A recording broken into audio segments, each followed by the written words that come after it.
All right. Okay. We have made it to the end of the week. It's finally Friday. And welcome, boys, girls, and everyone in between, to the SO Art Studio Stream. We are a studio created by artists for artists, and in our sessions, we talk about anything that crosses our mind while creating human art. I am Esso, and with me, as always, is the co creator and motivator, Miss Lily. Hello, everyone. Welcome back.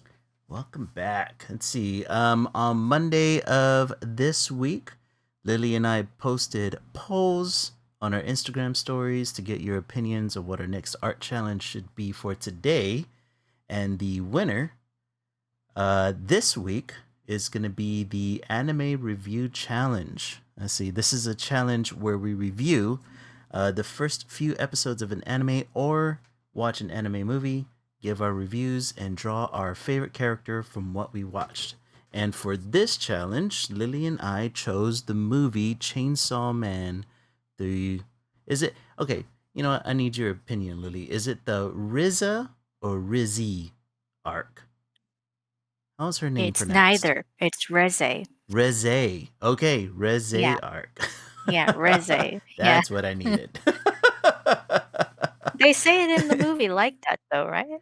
I guess I I just think so. you know me with names. Like it goes into one ear and goes straight out the other. I'm perfect with Mm. faces, but with names and pronunciations of names, I am absolutely fucked. I swear, I pronounced your last name wrong for the longest. Whatever. Well, I everyone first met does, you. so um, that's fine. First name, Everyone does, easy so. enough. Last name, but same thing with mine, in all honesty. Want to Mm, give a shout out mm. to Raw Sandlot, Rage HD in chat again today. Thank you for joining us, brother. We appreciate it.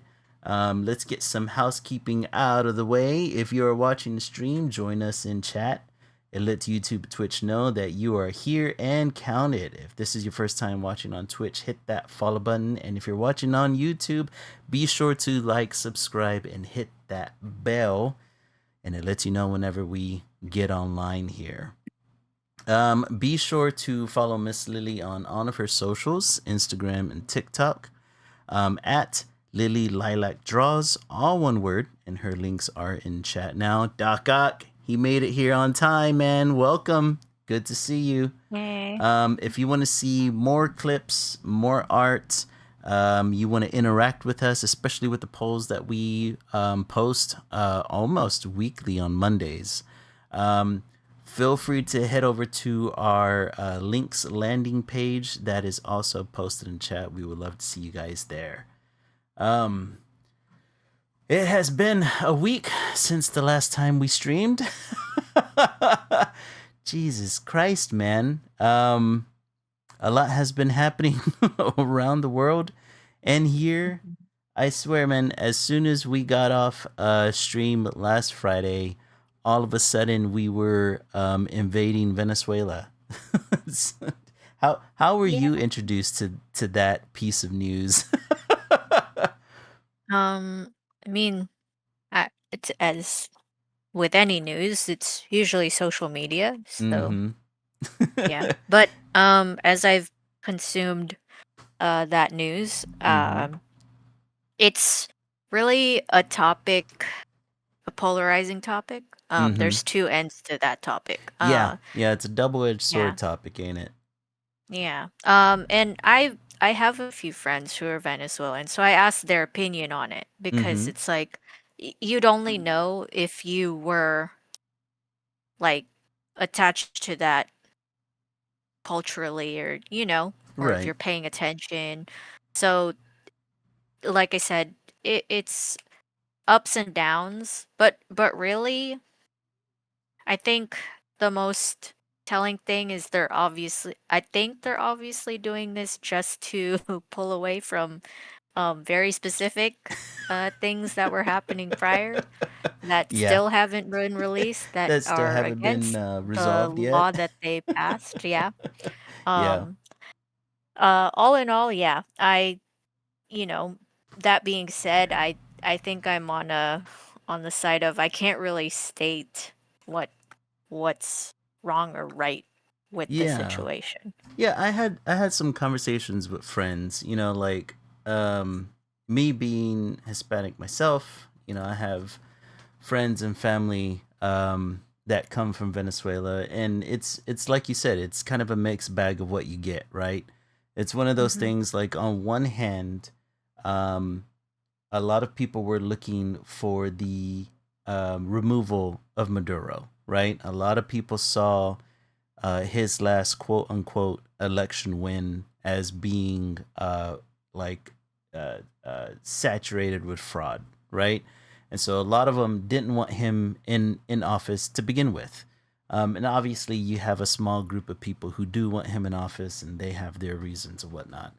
And then we go in and essentially invade the country, and that in itself ends up being a whole other can of worms that I don't think, it's like I said, at one time, at one point, right, people are happy that Maduro's gone, and on the other Mm. half, people are angry that we have essentially invaded another country, and and so Mm. there's been some spirited debates between me and a couple of friends where it's like, everyone's like, hey, fuck Maduro, right? And I'm like, yes, very much fuck that guy.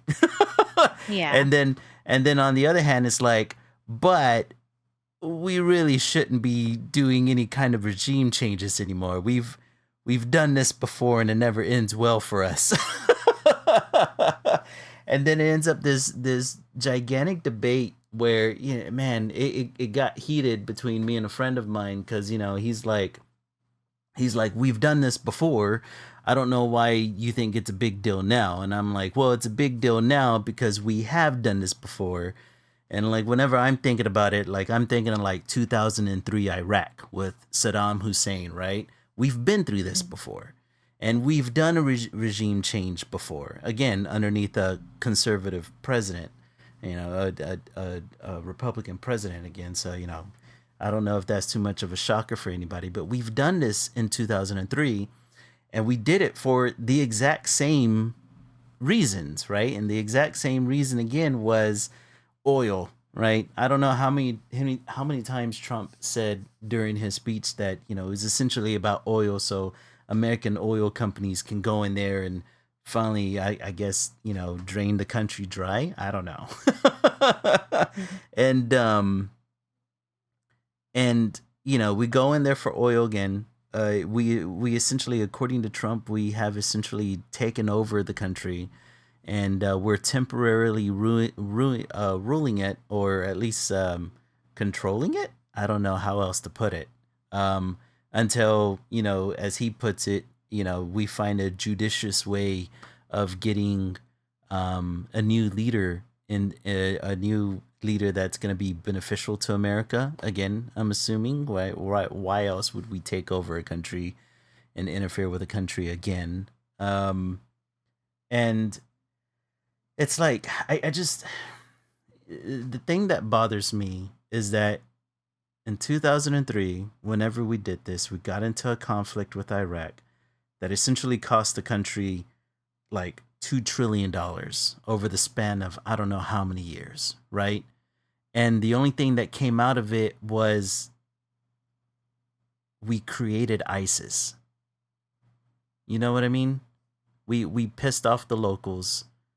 Nobody really wanted us there, and we created a conflict that we are essentially still dealing with till this day, right? Mm. And that was whenever we did this across the globe, right? In the Middle East. Now we're doing this to a country that's literally across the Caribbean, across the Gulf of Mexico, right? Mhm. And that's what worries me. What worries me is that we're starting. Now, I don't know if you can consider it a conflict. Like I said, there's a good portion of people in that country that were a-okay with Maduro being gone, right? Granted, the person who is currently acting as the leader of the country was his vice president, and I don't know how much they're okay with. her being in office, right? Because she's essentially still part of the same regime. Um, but we spawned a guerrilla army out of Iraq, and I don't know how anyone's not afraid that we're spawning another guerrilla army coming out of Venezuela. And then even worse, a country that is directly connected to ours. All in the name of like what? Oil and Mhm. minerals? Like did America need more oil? Some I mean we didn't even need the oil that came out of Iraq. Right? I don't remember any kind of I don't know benefits coming out of that, and now we're doing it again. So, Jesus, it's just like on one hand, I'm glad that he's been taken out of office, even if it is on you know scrupious charges. But on the other hand, it kind of worries me that we're starting another multi-year conflict with a nation that is very much close to us.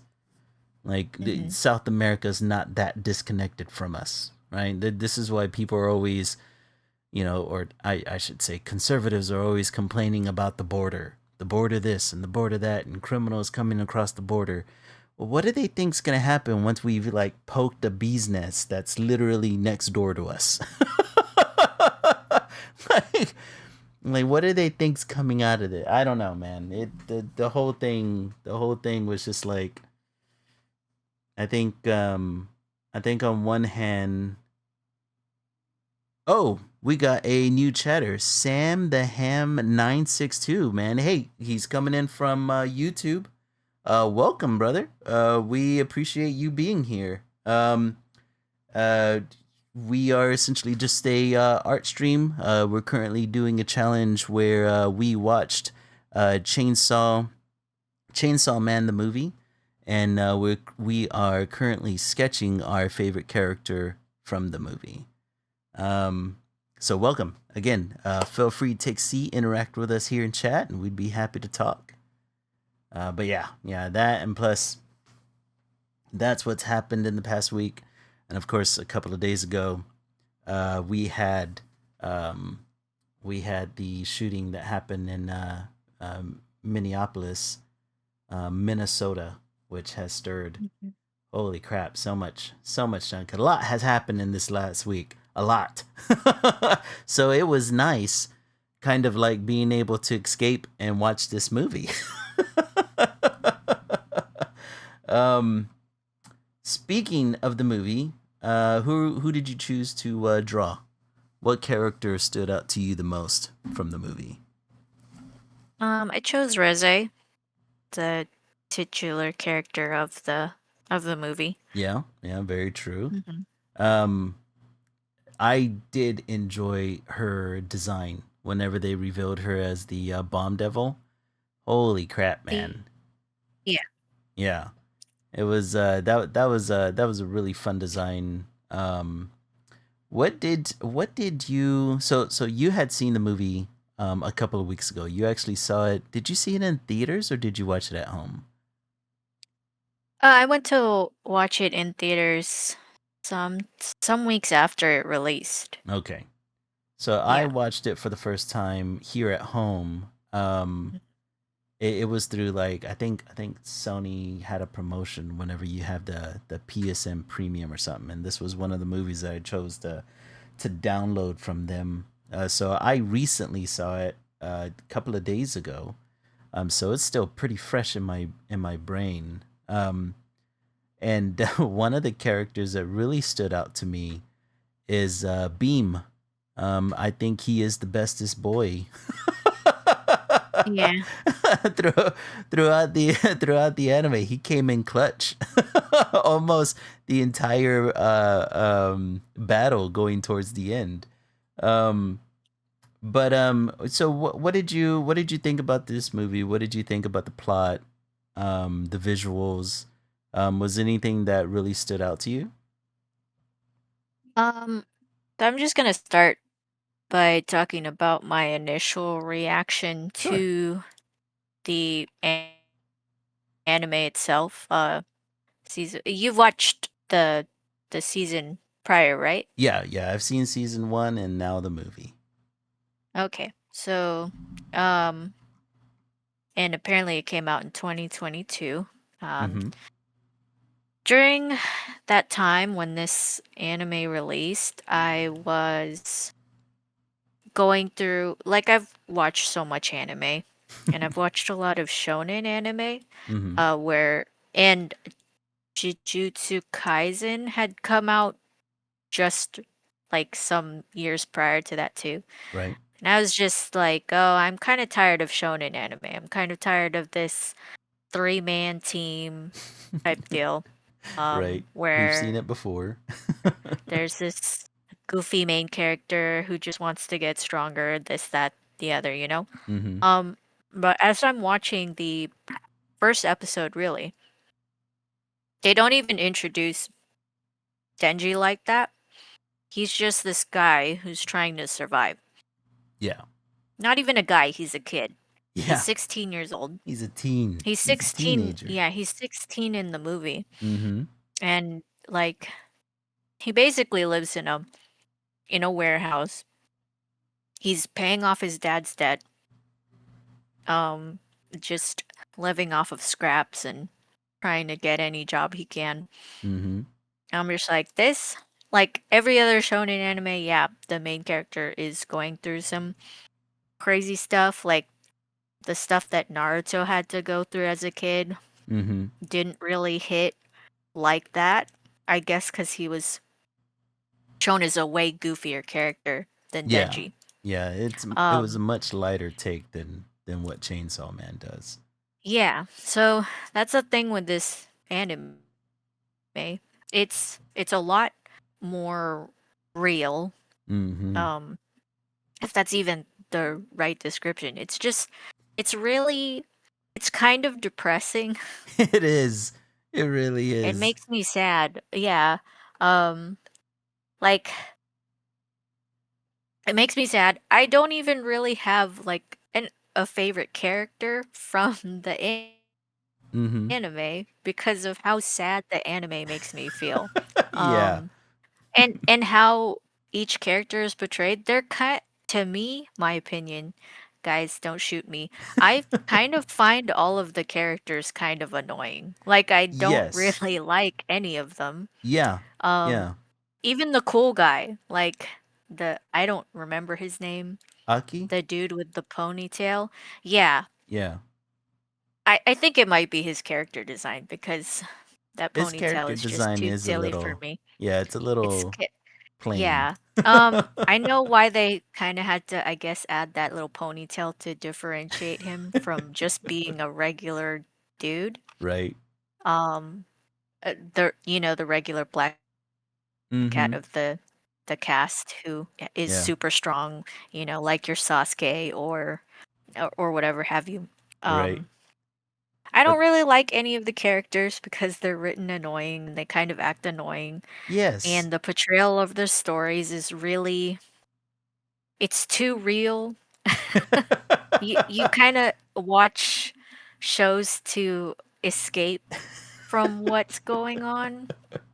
And this Yeah. one kind of feels like a interesting escape. It's like how people, and I do this too. It's like how people play cooking simulator games or job simulator games to escape their life of working a job. Mm-hmm. It's Yeah. it's like jumping from one thing to one trash can to another trash can, basically. Yeah. Um uh so initially I didn't really hook onto the anime, but then I looked what I like to do whenever I watch anything, I like watching reviews from other people or breakdowns of the show itself from other people who are way smarter than me. Um, and they'll break down like the opening to the anime and even Mm-hmm. to the movie, like the little the little homages to film that Yeah. they've done with this anime in particular. seeing that like I do just watching the opening for the anime and for the movie, like, oh, these things are calling back to a few specific things. Like I can recognize some of them and some of them I don't, but I kind of get the gist of it. I don't know why they're doing that, but that's kind of cool. Like I Mm-hmm. kind of thought that was pretty interesting. Um the character designs themselves, like they are way more realistic in a sense of any other anime that I can remember. Like Mm-hmm.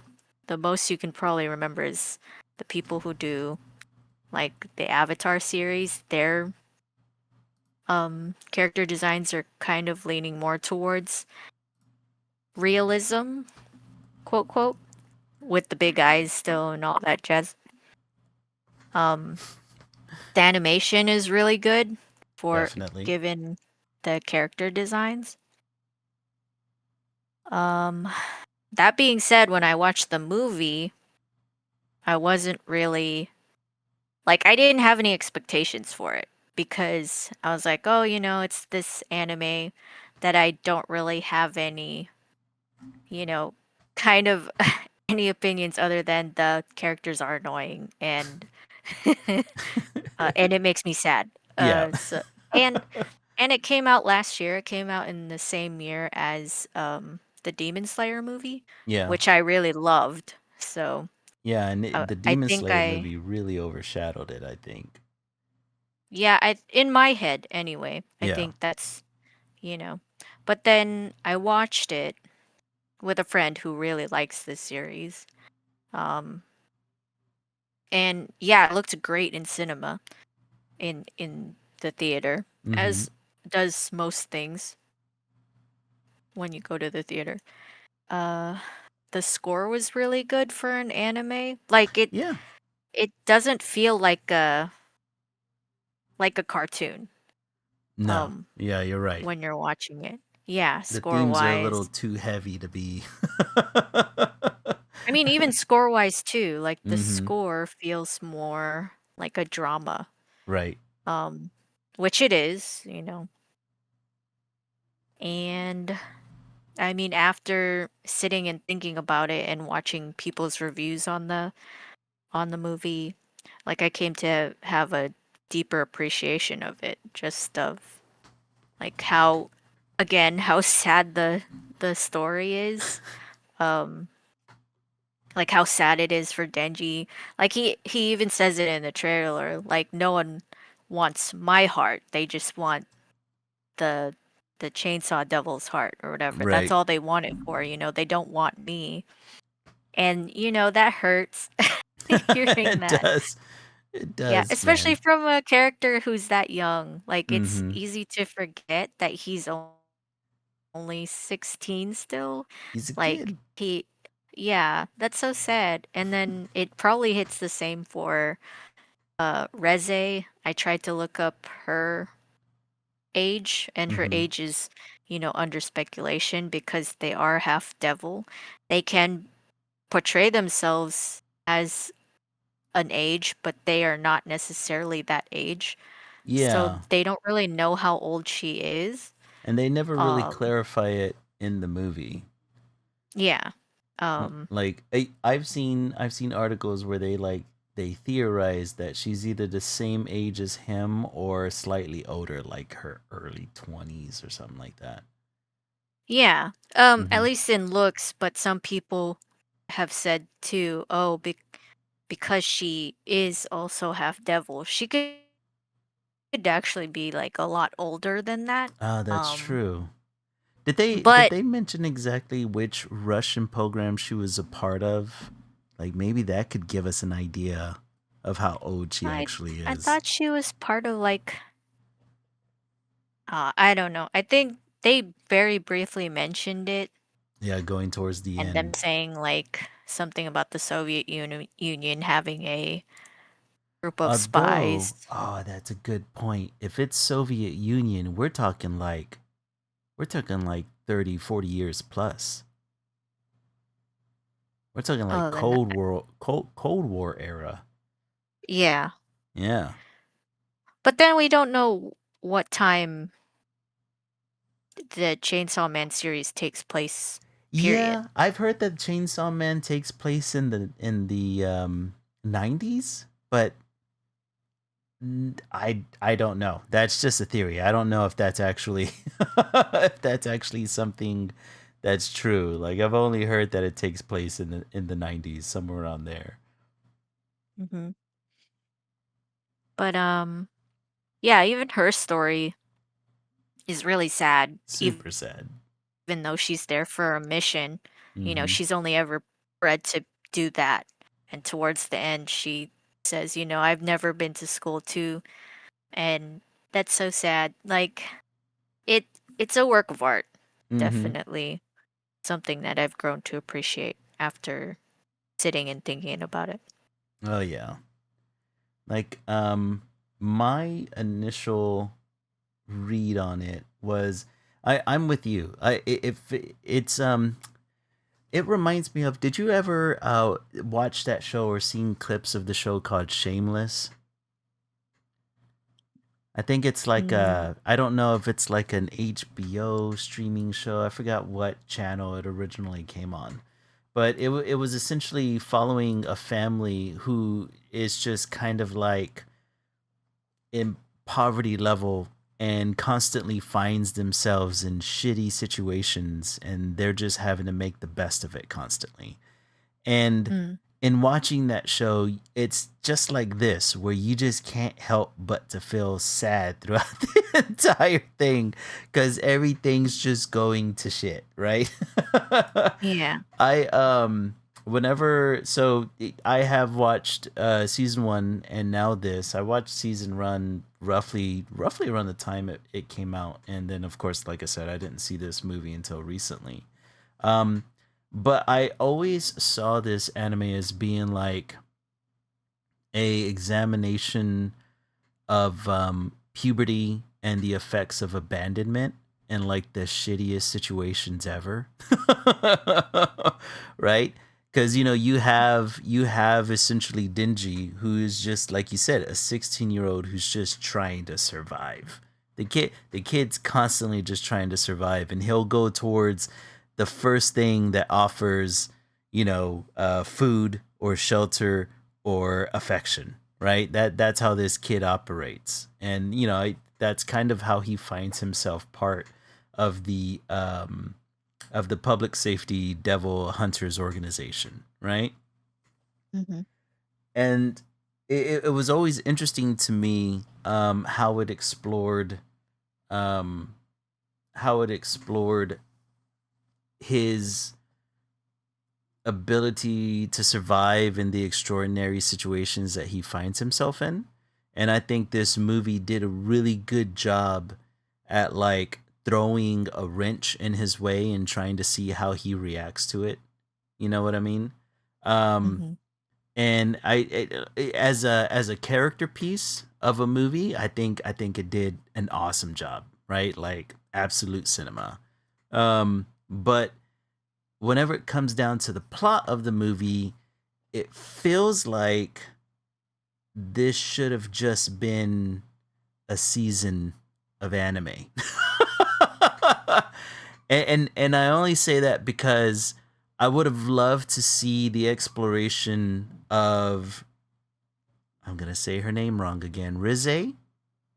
Reze. Yeah, Hmm. Reze and Dingy's relationship over time. Like I think the movie did a great job in like highlighting the tender moments between them, right? Where they're kind of like um letting go and just experiencing the moment together as two individuals who are ultimately scarred by abandonment, right? And needing to survive in a world that's demanding um uh everything from them, right? And I think that's why the both of them kind of connect early in the movie. The part that didn't hit very well for me was because we're not allowed to see that relationship kind of flourish through various moments. We're kind of thrown into this world where like this manic pixie dream girl comes into Denji's life and makes him question whether or not he really does love Makima as much as he thinks he does, but instead is slowly falling in love with Reze, right? And I think if this Mm. was like a season of anime, we would have been able to see the little things and the interactions between the two a little bit better. Kind of like it was interesting, like right, like we got the swimming pool scene, right, where they're in a high school after hours and they go swimming, and it's supposed to be like this connection that the two are having. But then we go through the festival scene and it's just a montage.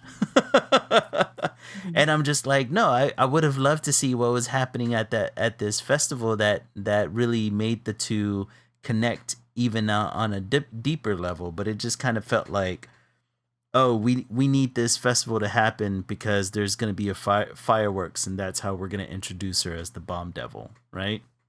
And I was like, oh, Mhm. that sucks. Like if this was a whole season, then I think they would have been able to explore that a little bit better. And I liked her as a character. Um, I liked her as a character. I liked her personality. I liked how she um was playing like this new kind of human that Dingy had never interacted with before, right? Like whereas he's got powers, who is just like pure chaos incarnate, and Makima, who is like, control incarnate. I would consider Rize to be like the spontaneous creativity in his life that just kind of comes in, inspires him, and that he falls in love with, right? Mhm. But because we don't really get that exploration much, she just seems like a crazy or a crazy manic pixie girl that just like comes in and steals his heart, figuratively, and she's trying to do it literally, right? All in the matter of what seems like a day, maybe 2 days, a week No, they tops. no, they mentioned he went to the cafe like a few times, Oh, okay, all right. like So I guess weekly. I So it guess was the that span was over a week. yeah. I guess that was lost on me because of the pacing of the movie, right? Like if we would have Yeah. seen this in an anime, I think I would have felt that the growing relationship between the two a lot better. Although it doesn't mean that I wasn't convinced by their relationship. It just means that I would love to kind of see that exploration. And then the other thing that I felt like was missing was we have no idea what her motivation was outside of she was possibly working with the gun devil, right? We don't Mhm. know why she would work with the gun devil, nor do we still don't even know who the gun devil is.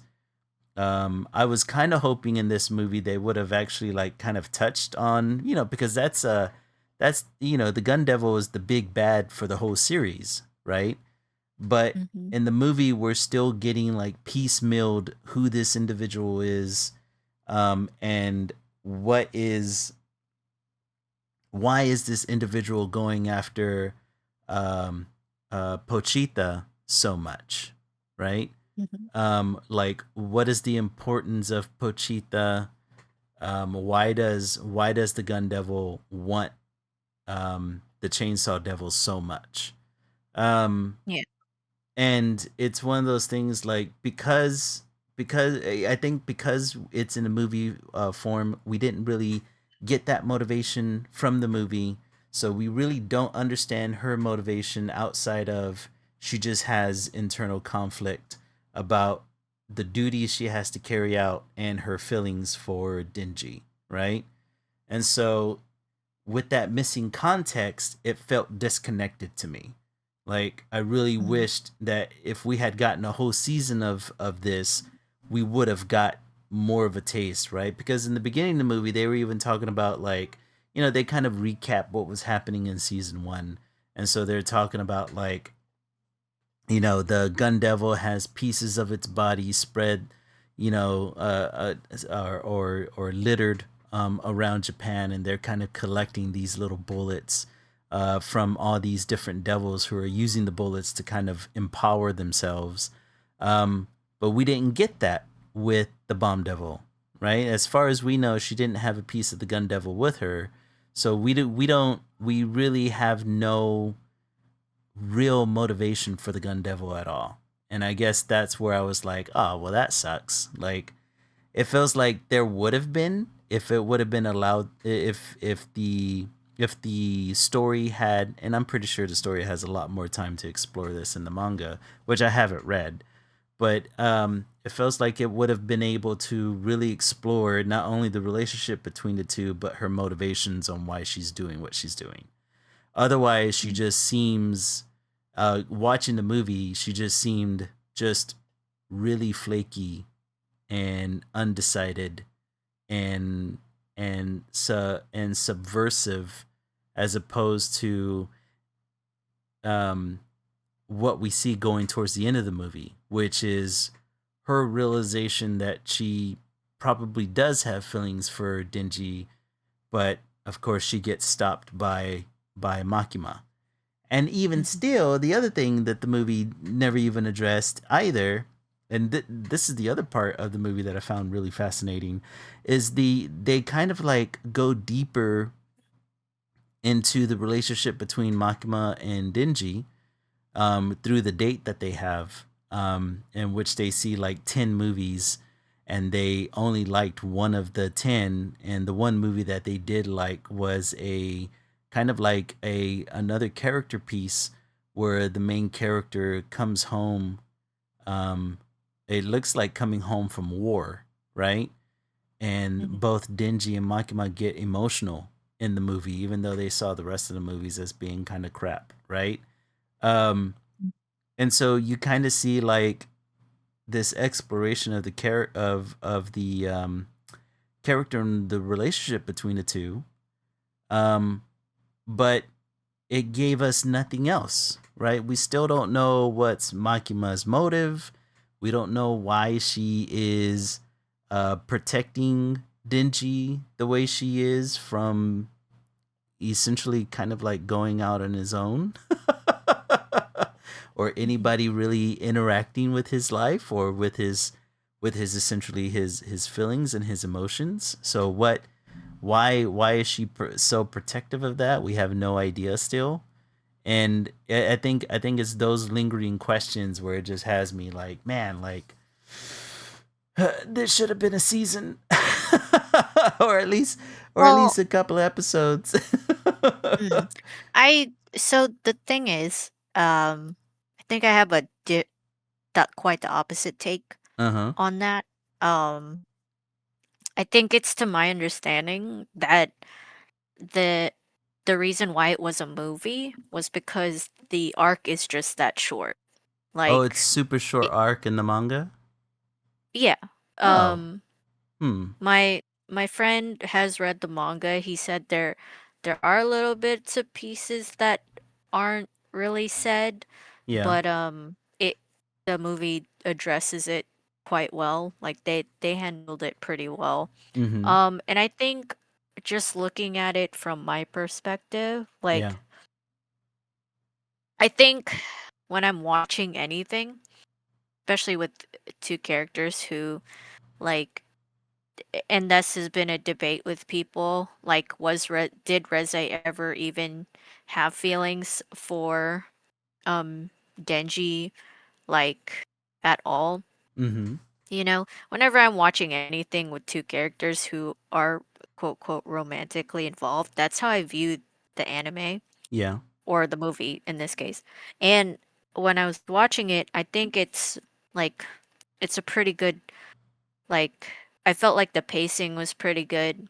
I haven't watched the manga, but I feel like this just is a perfect way of saying how quickly it can be that someone can come into your life and make such a Mm. big impact and Yeah. they can leave just as fast. Like that's how I viewed it. Okay. So Yeah, and I think that was basically what Reze was in this type of storytelling. Mm-hmm. Um, just to show like, hey, there are these other powerful demons or devils that exist, like Yeah. the bomb devil, that like they briefly touch on her story, like why she exists, and it's a good enough explanation, but like that's it. And yeah, I wish that we could have delved into it more, but that's really all that that we see, because that's all Denji sees, right? We're viewing it from his perspective and his team's perspective, so they don't really know like much about Reze because that's all they get to learn about her. And Okay. again, sometimes people come into your life and you know this much about them, Mm-hmm. and then they leave and that's it, you know? Hmm. And through that, uh, Denji learns more about what he wants, like what love is, Mm-hmm. that it's not just sexual attraction. Like when they're in the pool scene, like it's not at all sexual. It's True. just playful. It's just pure, like they're just there to have fun, Yeah. which is him realizing like, oh, you know, we're butt naked. Like Mm-hmm. but nothing sexual is happening. Yeah, Like it's just intimacy. and It's not yeah, sexual intimacy. exactly. Yeah. Yeah. And yeah, a lot of this stuff was shown in montage, but that could easily be shown in montage in manga form as well. Yeah. Like them going through the festival, them meeting each other for weeks at the cafe that she works at. Um and what else? And I think like yeah, this is just a piece of the story. Like Mm-hmm. Makima, like you don't get to learn more of her motivation. Right. Um if she even really likes Denchi, because you just get this sense of more mystery, like Yeah. Yeah. which is why I don't like her character either, but also am intrigued because it's like, wow, you really have no idea what she's one capable of, and two why she's doing What's anything her of what motive? she's Yeah. doing. Yeah, which is what's so compelling about the character, because it's like, wow, I want to keep watching because I Mm-hmm. have no idea what she's doing, like why she's doing what she's doing, if she even cares for Denji, um if she's only there to use him because obviously everyone else is there to use him. Mm-hmm. That's why Reze showed up in the first place. But then you find out towards the end, yeah, Reze did end up at least liking him. I Mm-hmm. think she ended up like falling in love with him. Yeah. But unfortunately, we saw what happened. You know, she was stopped. Um, So, as hmm oh no, go ahead. Were you gonna add something else? yeah, as much as I would want more, Mm-hmm. and maybe they will. That's what I'm thinking. Maybe they will explain more of why Reze showed up later. Um, I think it is a good portrayal of what she was to the franchise and the just all the characters as well. Just because all of them are kind of mysterious. Like you don't know anything much about them. Like Mm-hmm. we still don't know much about Power, um, for one. Like and he lives with her. Like Yeah. and like we know a little bit about Aki. But I feel like there's still more that could be told on his end as well, you know. Yeah, it feels like we've Like, we've explored more of Aki's story than anything in this series so yeah, far. Yeah. definitely.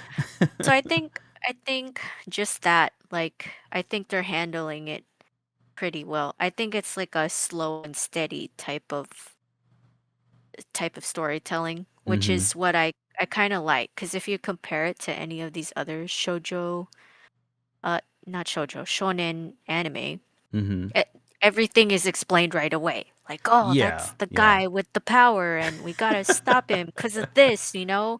Oh Uh-huh. my gosh, it connects to my past of this and the other. And I Yeah. kind of like this type of storytelling where it's like it it's having a slow type of burn. It's Like we more of a don't get it character all. study than as opposed to forwarding the overall plot. Mm-hmm. Okay. I Yeah. mean, I understand that. Now that you're telling me that the arc in the manga is just as short and as inconsequential, it kind of hmm, it kind of not solidifies, but it makes me lean more towards now it just kind of feels like it was filler.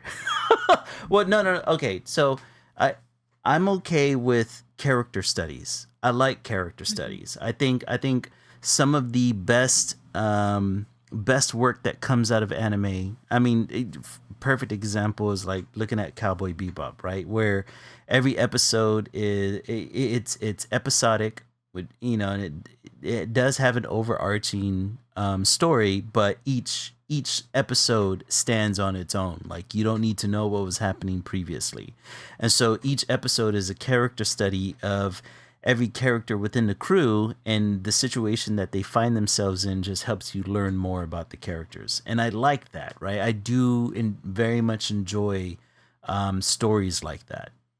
Um, I guess the issue that I'm having is whenever and maybe this is because I'm thinking about this from a cinematic standpoint, right? As a as something that's being released as a movie, as much as I like character studies, character studies are meant to be simmered, right? If I'm going to learn about a character and their motives, or if I'm going to learn about how a character kind of like deals with the situation, I really want to experience that as a slow cook, right? I want to experience that as a couple of episodes, right? Even if at the end of the day I'm nothing like dramatic happens within the story that moves the plot forward, that's okay because I was able to kind of like sit with this character as they're dealing with this situation, learn more about the character and the world around them, right? It builds on on the world, it builds on the character, and I love that, right? But Mm. for a movie, if you're throwing a movie at me from a series, I need I need revelations, right? I need to feel as if the story plot has moved forward. Like you gave me a nugget that either A, I paid for to watch this in the theater, or B, I paid for to watch at home, right? Because we're not pirating this. We actually had to pay to see this stuff, right? And so if I'm getting a movie and if a storyteller's like, hey, I'm gonna present you with this cinematic experience, and it's going to have awesome animation, and it's going to be because movies are supposed to be the condensed essence of what a series is, right? Like for instance, if they released a Stranger Things movie, I expect it to be like the grand finale, right? Like give me the tie all the ends of the knot up, right? Like tie up the story plots. Give me something that's condensed but powerful, right? And that's either gonna progress the story, or it's gonna tie up some loose ends. And I didn't get that. And maybe it's because I don't watch enough anime movies. That could totally be it too. Mm. Maybe this is something that's commonplace with anime movies, and maybe I just haven't watched enough of them. But I need um I need the I for a cinematic experience, I need the plot to move forward. I need it to give me a nugget of the overarching story that I can really sink my teeth into. And then if you want me to experience character pieces, that's cool. That's absolutely fine. Let's do that in the series, right? Because in the series you have 12 episodes, 24 episodes to feed me all the character studies that you can possibly fit in. But unfortunately, it doesn't feel like that for me with this movie. Not to say that I think the movie's bad, right? Like Mhm. the animation is gorgeous. The little intimate moments and the character studies is awesome. Um, I I very much enjoyed. It's like I said, there were a couple of parts where I felt like, okay, this felt a little rushed because I didn't get, you know, a full understanding of the relationship, or I didn't get a full understanding of motives for certain characters. And I do like the idea that, you know, maybe Reze, not Riza, Reze. Maybe she's supposed to be this character that kind of pops into his life and then pops out and causes a dramatic shift within him to kind of progress him as a character, right? But at the end of this movie, it felt like I still had the same Dingy from season Mhm. one. Does that make sense? Like, he didn't grow as a character outside of Mhm. maybe, I don't know. I don't know. Am I right in saying that? Do you think he grew as a character in this movie? I think I think he did. Hmm. Like I said, I think this was just a small tidbit of his of the story. Yeah. That's just how short it was. That's why it's a Mm-hmm. movie. And anime movies are just doing super well. I don't know how they saw it in the cards. They just knew that it would do well, Yeah, maybe it which was one great of for those things. them Yeah, and that's the because other it earned thing a I lot of think money. about this to a degree, to a small degree, right? There's a part of me that's like, okay, we're, you know, tons of success happening with Demon Slayer. Maybe Mappa wanted a piece of that pie. And so they But were like, we have this short story arc.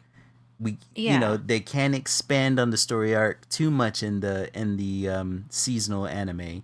So it's like, all right, let's Mhm. turn this into a movie, but let's make it beautiful, in which they did. Like I said, absolutely beautiful movie. Yeah, and the soundtrack was Yeah, the soundtrack really, was really great. amazing. Like the whole thing was just that's the that's the cinematography behind it. It Exactly. was that Yeah, it it was a was work of art. It done was at a an higher scale. Yeah, it was Yeah. an absolute work of art, and I don't Yeah. expect any less from Mappa. I mean, Mhm. really, it really was a feast for the eyes and ears, to say the least. But then my brain, my story brain kicks in, and I'm just like, well, we really didn't get anything. We got a whole bunch of teasers, right? The whole Ponchita behind the closed door telling Dingy not to open it in the dream sequence. You know, the whole Makima motives still unclear. The whole Reze moments or motivations still unclear. Um, we got a little bit of, man, what was that angel's name? What's the angel devil's name? I have no idea. I think they just call them Angel Double. Yeah, They have a probably. name? I Let's maybe. see. I'm assuming so. But even the angel devil, we got to see a little bit up more. Lucifer? Lucifer? Mhm. Okay. Well, that does Or clock. is that just a or is that just a no, this is just an AI thing. Oh, But okay. let's look. I was Do about to they say, have an actual name? characteristically, that does clock. I think they just call them Angel. Okay. Yeah, I mean, Yeah, we they're just even known got, as the Angel Devil. yeah, we even got a little bit more into the motive of the angel devil and how, you know, he himself wants doesn't care, or essentially just wants to die, right? Like he's done. He's done at seeing the suffering and death around him, and that he's over it, right? And we even got to see even more of Aki's story, as far as his fears, right? especially like his interactions with Angel whenever they were teamed up. And you know, Aki ends up having this existential moment, or a number of existential moments with him, where it makes him question, like, you know, if my is my motivation for revenge important enough to, you know, trade my life for? Am I good with dying? You know, like especially whenever he touches Angel's hand and he loses 2 months of his life, and it makes him emotional and it makes him weep. And he even tells Angel, hugging him, saying that I'm sick of seeing people die around me, right? So we even get more motivation out of Aki and Angel. And then the two main three characters, I would say, you know, Makima, Reze, and Dinji, we get a beautiful character piece for these characters, but it just feels like, I don't know, the writer half of my brain's like, I needed more out of this, especially because I do like I really liked Rizé. Um and I think I liked her so much because it feels like there was more there that wasn't there was more there that wasn't allowed to be explored. And there's a part of my brain that's sitting there going, there's more to that. There's a lot more to that, but I'm never gonna get it now. And so there's a part of my brain that's like, oh, maybe I can read the manga and find out. But now that you're telling me that it's no different than the manga, it just kind of just kind of pisses me off just a little bit I mean, from a there's story perspective. well, I've been told that there's a little bit more. You Yeah. can read the manga, I but think I'll probably check it I, out. Well, number one, I think the artwork's really good, and I think the mhm. writing is really good. So I would like to check it out. But yeah, yeah, I like I said, I love the movie. I think it's absolute cinema. My main nitpicks are just story wise. I wish there was it feels like there was a lot of story left on the table. And I don't know if it was left on the table because this was a movie and that they only have so much time to explore it, or because it just simply wasn't there in the manga. And I think that I can accept more that this was a movie and so therefore they only had so much time, because if it's exactly like this in the manga, I'm mad now. I'm big well, pissed, I guys. think so. I think you're valid for feeling frustrated at not being able to see more, but Yeah, yeah.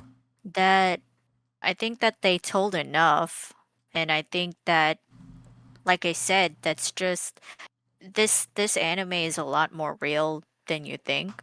And Mm-hmm. just having experienced like my own, like someone coming into your life and then just leaving like that, um whatever the circumstance might be, Mm-hmm. like, and I think a lot of people resonated with that too. Like someone could come into your life and basically make you realize more things about yourself that you didn't know, which is what happened to Denji. he Mm. he realized, like, yeah, this girl is gonna come into my life. Like, do I actually even like Makima?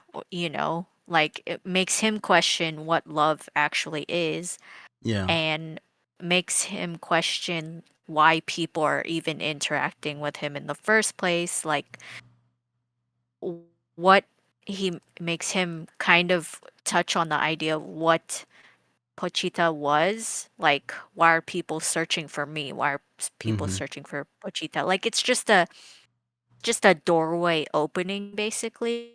Yeah. That was the purpose of this movie.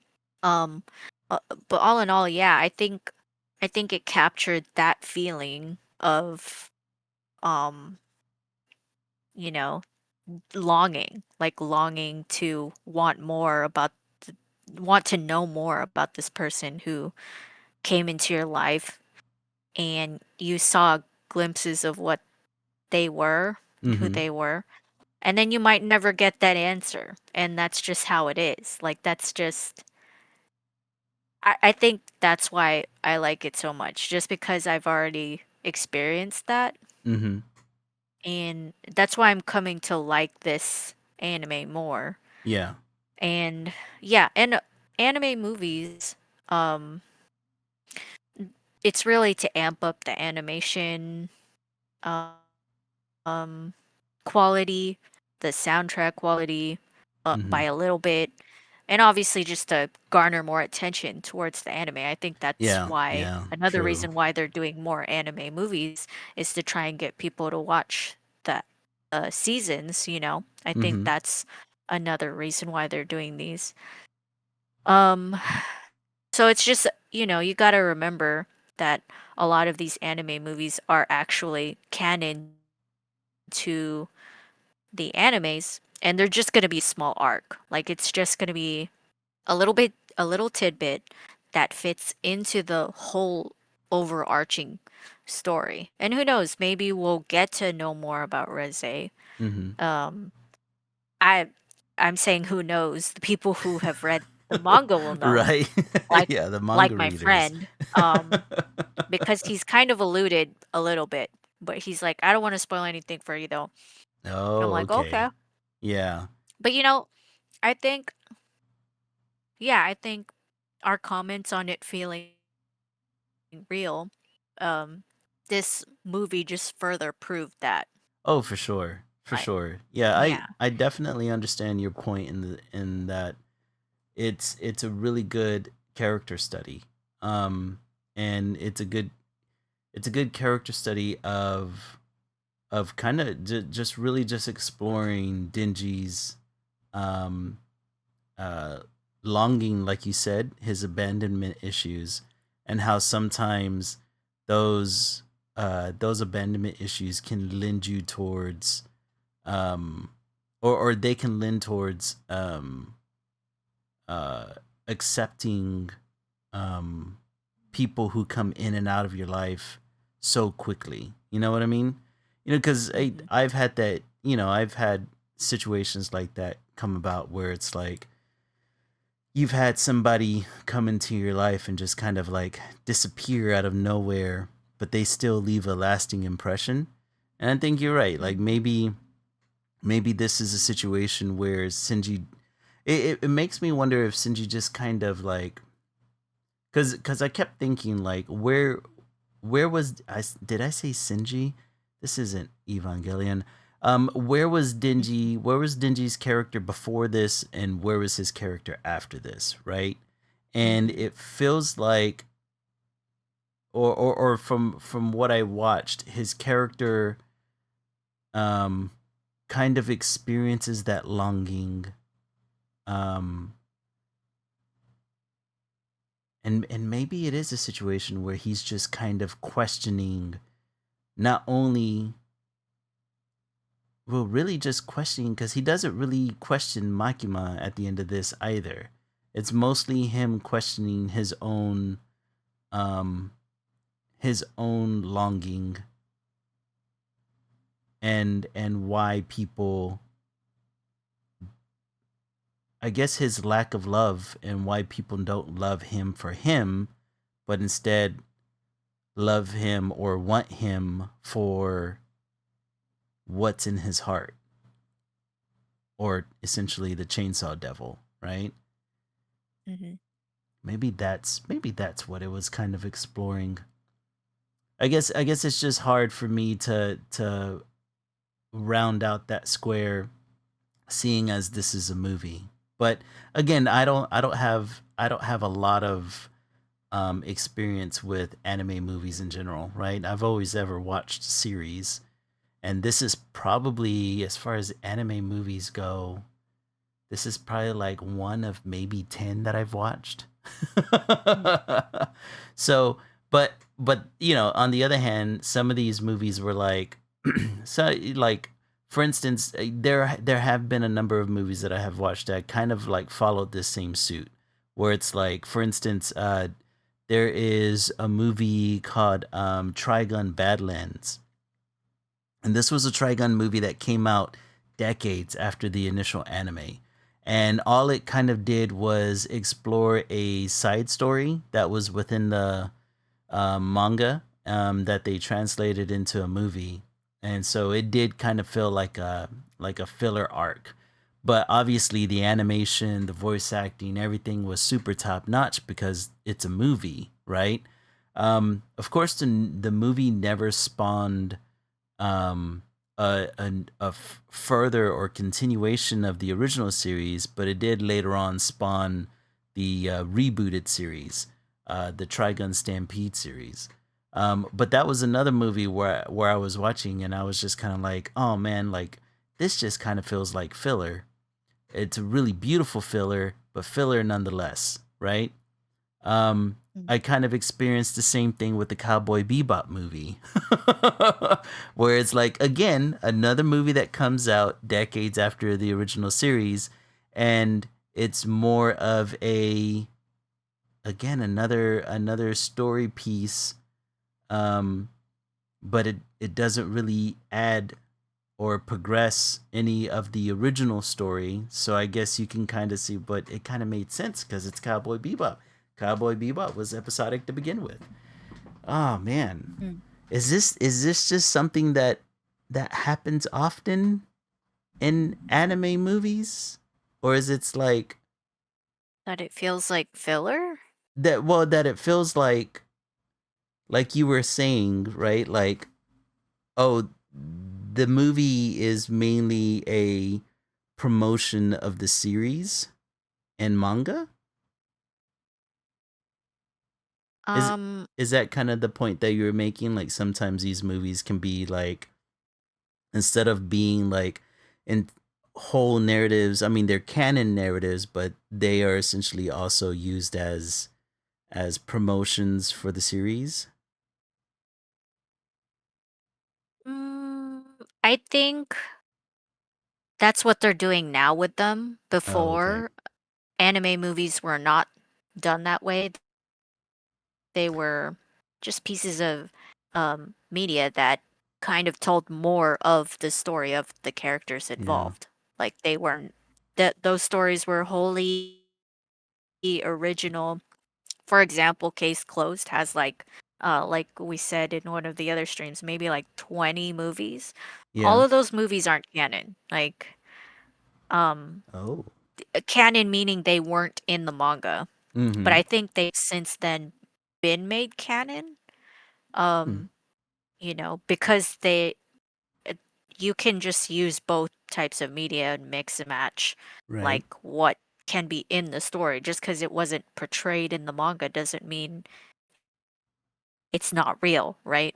They Yeah. just told the story in a different format. Um, but that's what the audience, like the anime viewers, took from it. Oh, it's Right. not part of the manga. It's not Not quote quote canon. canon. Yeah. It's just a fun little way to see more of these characters in more fun situations that you don't get to see, in the series or in the Right. manga. Well, and to Um, be fair, Demon Slayer, the last movie was technically the finale of the entire series, right? one of three. Oh, okay, so there's two other movies that are coming out that's going to be the Yeah. finale. Oh, okay. Yeah, See, and the that and makes a those lot are more sense to me. well, that's how long the arc takes, which is Yeah. why I'm saying that the Reze arc only took one movie Yeah. because that's how long it would take to tell, To tell that the entire story as story. opposed to the Yeah. yeah, as opposed to the arc that they've told with each of the Demon Slayer movies. Like for Yeah. Yeah. example, Rengoku's arc for Demon Slayer. Have you watched all of Demon Slayer? No, I have not.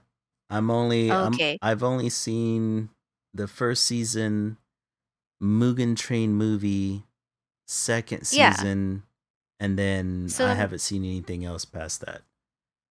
yeah, so you've already experienced this before. The Mugen Train movie is one arc Yeah. of the show, Mm-hmm. and Rengoku, he appears that you meet him briefly in the anime. Yeah. He says maybe two lines about how he doesn't trust Tanjiro because and his sister because his sister is a demon. Like why would you Mm-hmm. house a demon? We're the demon slayer core, you Right. know. Um you only get a glimpse of this guy's character, and then you meet him in the Mugen Train arc, and that's it. Like he comes into your life like that, like a flash, and then Mm-hmm. he's gone just as fast as he arrived, which Right. is the same thing that happened here with Reze. That's just how fast these arcs are sometimes in the Hmm. manga. I And see. I think they think, yeah, I think from a director perspective, if I'm sure there are directors and writers Oh, for for sure. the movie medias and the anime medias. Okay, how are we going to tell this arc? We can't feasibly tell this arc with the other arc in 12 episodes Right. because this one is too long and this one is too short. So we should break it up and maybe do this one as a movie, um, and do then the next arc can start as its own season because that one is much longer. That's why they Mm-hmm. tend to do that sort of thing, especially now, um, because more and more people are watching anime. Yeah. So You know yeah, that so what's they're interesting is that isn't the Demon Slayer, the Mugen Train movie, wasn't that infamous for like people being kind of mad that the movie came out and then whenever the second season came out it kind of rehashed everything the movie did? no. That wasn't So that one?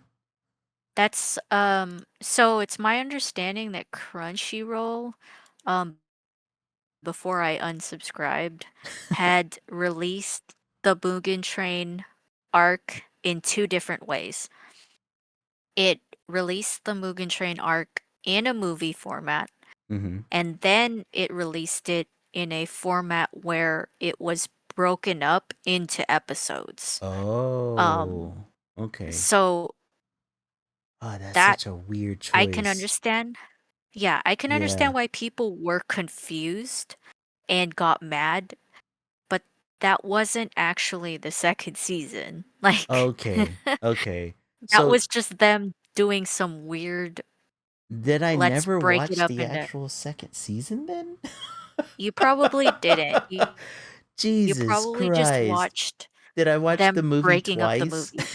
Oh If no. if that's what happened, yeah, I because they think that's didn't what happened. Yeah. because in the actual second season Uh-huh. of the anime, which is the Yeah. third arc, um, they don't do that. They Oh they just, god. and I like Demon Slayer for this, which Yeah. is what I'm hoping they'll do with Chainsaw Man. Like they'll give callbacks to Reze. What they do in Demon Slayer is they always call back to Rengoku. Yeah. Like even though Rengoku briefly shows up like in a blip, Yeah. he still made that last longing impact on them. Like Mhm. literally every character has a flashback to him, and you only know this guy for maybe an hour. And that's what I'm hoping for Chainsaw Man. I'm pretty sure they're going to do that. Yeah. Just because of how this anime is written. It's written pretty well. Yeah. Um, so I don't doubt that they're gonna do that. But yeah, so definitely go back Damn it, I'm gonna have to go back and and watch watch. Demon Slayer. Well, Yeah, maybe look up yeah, how what the third arc is like because what that's is what the Crunchyroll actual did. chronological order to this anime?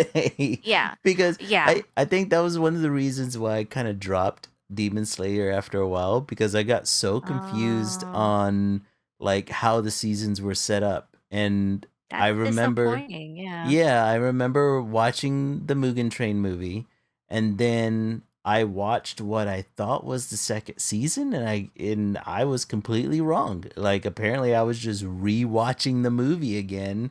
Jesus Christ, that's Just such a cut up dumb into way of bits. doing that. Yeah. Yeah, cuz I remember looking cuz before the movie, not even before, after the last movie came out Uh huh. for Demon Slayer, I was just like I just want to rewatch all the episodes again. Yeah.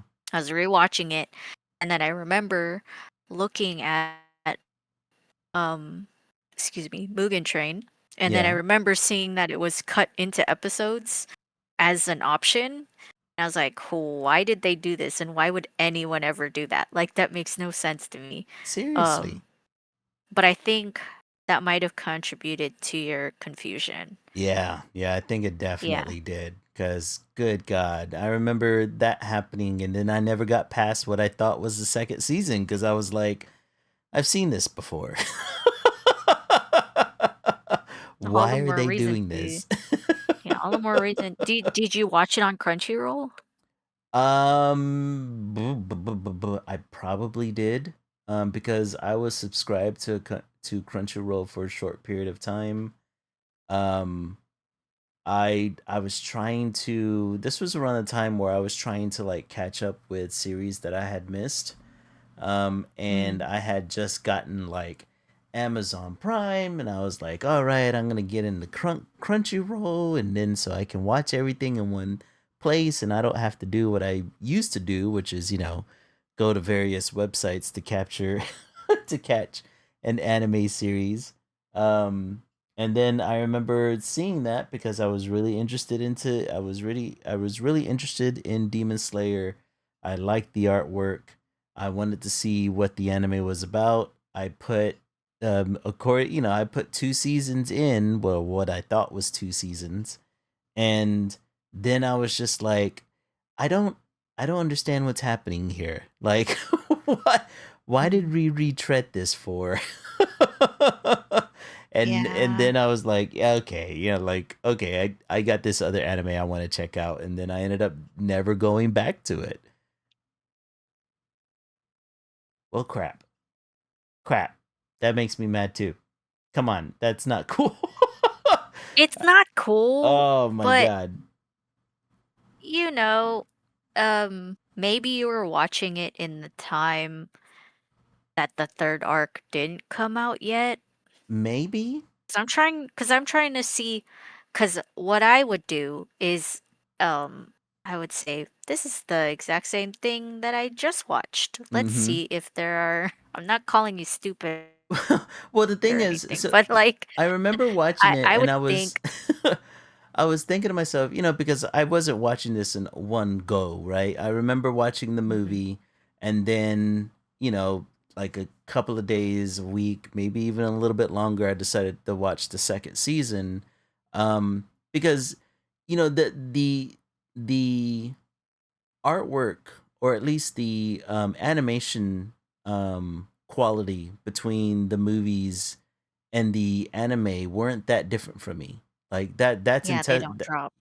yeah, that's testament to how good the anime is animated. It looks amazing, Mhm. right? So I thought that, well, because usually whenever you go between movie and anime, there's a gigantic difference. But in my head, I was like, oh man, this is just typical Demon Slayer. Like they always bring the heat. You know what I mean? Um, Mhm. and then yeah, yeah, and so I thought that I was just watching maybe a retelling of the story, but in in a series kind of way, right? Like they were just kind of Mhm. retelling the story in the series because God knows how production companies, disputes between production companies or whatever, right? And anime has always been a little bit of a pain in the ass. Sometimes you'll get reboots and reanimations and a little bit of everything whenever it comes to production companies. So I assumed that I just assumed that it was that, right? Where we were just like, okay, we're going to be rehashing the movie. No biggie, because I was kind of used to anime movies kind of doing that, right? Like whereas like the Hmm. movie didn't really add much. It was just kind of like a side story, and it's not like a self-contained story. Like I guess at that point I had seen a lot of anime movies where it just felt like, yeah, I just watched 4 hours of anime but in higher quality. So I guess in my mind I assumed that that's what was happening there. I thought it was weird, but whatever. Mm. But now I'm figuring out that, oh God, Crunchyroll had chopped up the movie for some god awful reason. Ah, fuck. That means you know Mhm. what? I take back. I've never seen the second season of Demon Slayer. Then, Jesus Christ, I feel like an Yeah. idiot. Well, I don't feel like an idiot. It feels like I've been tricked. But that's what I'm saying.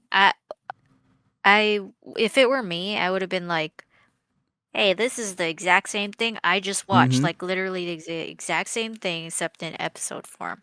Let Yeah. me go scroll and see if there's another season that I can click onto that's different, Y- or let me look up what the actual Yeah. arc is." I honestly thought I remember seeing it, and I honestly thought that because I don't know if this of the what the third arc. I don't know if that had came out yet. So I Mm, remember looking, or I remember watching the movie. I don't remember if I saw the movie through Crunchyroll or through another website. And then I mhm, remember in Crunchyroll looking for the second season, and that's what they gave me. And so then I was like, and of course the way Demon Slayer is, it's not like they have it Demon Slayer second season. It's more like Demon Slayer title of the season. It's like, I mhm, don't need the title for the season. Just tell me if it's season 2 or season 3. Like, why is it giving me titles for? And I guess since they don't traditionally number their seasons, it threw me off. And so at that point, mhm. I just assumed that they were just kind of rehashing the movie, which again, I was fine with because I was kind of used to anime movies not really. This is gonna sound bad, and don't roast me in comment here, but anime movies aren't really movies. Sometimes they just feel like prolonged episodes because of the story issues that I'm talking about, right? Like sometimes there aren't really progressions in stories. Sometimes it feels like, oh well, the pacing was just like that of a series, or the pacing was a little bit different. And so I was, and I was used to, for the anime movies that I had seen up until that point, I was used to them just kind of like, okay, yeah, this is technically a movie and it's got better animation, but we're not really, this is not adding anything to the overall story. This is more of a side story that the movie's kind of exploring, right?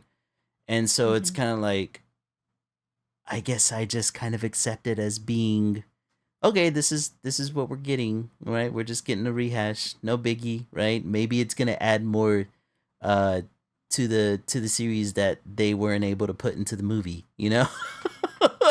I Mhm. wholeheartedly accepted that. Damn it. Yeah, Damn I think it. that's user error. Ah, god damn it. So now I Definitely. gotta uh god damn you, Crunchyroll. Anyways, I guess I gotta watch the second season of Demon Slayer and see if I wanna keep moving forward. Jesus Yeah, Christ. make sure to I mean, they should have it in order, but make sure to Google, They should have it in um, order now. they should. I mean, it is in order. It's just you clicked on the thing that was just a breakdown of the thing that you had just seen. You know what I mean? Yeah, yeah, that I had So seen a definitely couple of days definitely prior. look up, like a guide, maybe. Yeah, that's too much work, man. The whole point of subscribing to Crunchyroll is so I didn't have to do so much. You want to know the real reason why I subscribed to Crunchyroll? I was Mm, hoping that it was going to give me the same kind of system that I got with Amazon Prime, where it was going to track what I had already watched and tell me what's next in chronological order, right? Take all the thinking and homework off of my part because in ye olden days, whenever we used to pirate anime, we had to put so much work into, oh, is this the next episode? Oh, is this specifically like things like with Dragon Ball, right? Is this the next mhm. episode of the series, or am I supposed to watch this movie, and is this movie canon? And so you were all over the goddamn place. And so I was like, okay, Crunchyroll, you're finally giving me a anime streaming service. I don't have to put that much homework into this no more. We're gonna be good, right? We're gonna be good. We're gonna be good. And we were not good. God damn it. It's Ah. not a very good. It's not very good. It's an okay streaming service. Oh, yeah, I I think don't it. have Yeah. Crunchyroll anymore. I I. haven't had it in Yeah. years. But I'm just saying objectively speaking, I think it's okay. It does mm-hmm. what it needs to do. Right. It's definitely not that smart though. And which is kind of dumb because you pay $10 for a Yeah. service Yeah, to not exactly. have ads. Exactly. Yeah, sure, thanks. No ads, And but and I at and keep least track expect you of to what tell I've me watched, you know? yeah, which Yeah. what to play next. But Mm-hmm. no, it's not like that. Oh my god. But it does a job. Yeah. It's okay. I'm Um, so pissed off about it now. Oh man. Now yeah. I'm gonna have But to catch up to Demon Slayer. Uh. but back to the pacing Oh of yeah, yeah, yeah. Back to the anime pacing. movies in Mm-hmm. general. Um, yeah, it is a little bit different pacing. Like that's what I feel about like Studio Ghibli movies Yeah. or Ghibli movies. Like the pacing for those movies is very different from a Pixar movie. Oh Like yeah. Yeah. it feels weirder, but I think that's a weird, quote, quote, not in a bad way, guys. Just different. Yeah. And I think that's just because, Japanese people or just Asian people in the way that they frame and make their movies is Mm-hmm. different than American storytelling in movies. Mm-hmm. Like, for example, their pop music, their indie rock music, Japanese using as example, especially with like openings and endings to animes and stuff like that. Mm-hmm. It feels different than pop music and indie rock music that we have here in the States Oh, for because sure. they operate off of a different system, Yeah. um, a different feeling, um, just a different way of telling their story, Mm-hmm. which does get take some getting used to. Like, I've always wondered um, about that. mm, Like, for instance, I don't know if this is considered a hot take or not, but whenever, like, for instance, whenever I hear, let's say, a song, um, and this is not for all anime, obviously, but like whenever I hear a title song for an anime and it doesn't seem to match the theme of the show, right? And it doesn't seem to kind of like it doesn't seem to yeah, well, it doesn't seem to match the theme of the show or the mood of the show. And I always wondered, like, is it like that because okay, you have a production company and they're partnered with this music production company, and the music production company's like, hey, we got this new group, let's put it in your anime so it can get promotion. And the anime company is like, all right, cool. As long as you make it somewhat related to the anime, and as long as it's catchy and poppy, we're good with it, right? And so then we get like some weird disjointed song in front of this anime, and you're just like, well, that's weird. I don't know if that was one of those things like, okay, maybe I'm just super uncultured and I don't understand Japanese pop music, or is this really just a business deal? mm, Does that make sense? mm. Yeah, I get it. You kind of understand what I mean? Like, I don't know if I'm just Yeah, being culturally dumb, or if it's like, or if this is really just it's a I business think deal, and that's. so I mean, I think that's definitely more prevalent in early 90s yeah, animes, definitely in early early 90s. 2000s, early 90s, Yeah, you there's a know. number of them Um that don't suffer from that, obviously, right? Like you've oh got, yeah. yeah, you've got your Samurai Champloo's and your Cowboy Bebops and you know and there's a lot of older anime where the music is like, I mean, like Ghost in the Shell, fucking beautiful, right? Yeah, it but the song choice did match Yeah, the yeah, show. yeah. Where the song choice Yeah, matched the I show think perfectly. I think so their pop music, Japanese pop music is different Mm-hmm. than um American pop music. Oh, for Like it sure. they all Yeah, sound they all have that heroic type sound, like a yeah. sound Or for very a sunny kind of a heroic sound. TV show. Yeah. Yeah, That's just how, because that's how their chord progression is. Like there's true. in popular pop music, there is a common chord progression Yeah. that makes that type of music popular. Like there's a common chord progression in pop music that that's why a lot of songs in American pop music sound similar because they Mm-hmm. all use that chord progression because that's what catches your brain. That's what Yeah. makes it catchy. It's a science, and it's the same thing in Japanese pop music. They have their own chord progression that they follow Mm-hmm. that's popular, you know, Yeah. makes their culture different. It's the same thing in every other culture too. They have their own chord progressions that they follow in their popular musics. That's just to touch on that.